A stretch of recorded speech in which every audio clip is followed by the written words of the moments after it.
प्रचण्ड भन्दाखेरि त हिजो माओवादी आन्दोलनमा सबैले चाहिँ स्वीकार गरेको, सबैले माया गर्ने, विश्वास गर्ने, किनभने त्यति विश्वास नगरेको भए शान्ति सम्झौतामा पुरै आन्दोलन ल्याउन सक्दैन थिएँ मैले। सबै साथीहरूको थियो, तर तिनै साथीहरू पछि अलिकति विवाद भएपछि यो प्रचण्ड नै सबै बिगार्ने यही हो भनेर मै माथि बम प्रहार गरेर झन्डै केही सेकेन्डले मात्रै म बचेँ।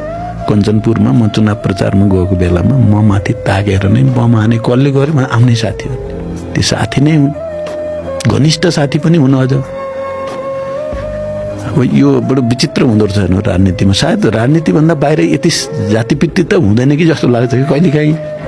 के अरू चाहिँ होइन, संस्कृतिमा, कलामा या पत्रकारितामा या अन्यत्र चाहिँ यस्तो हुन्न कि त्यहाँ साथी नै रहिराख्ने हुन्छ कि यो राजनीतिमा त राम्रो गर्न खोज्दा खोज्दै पनि बिग्रिन्छ।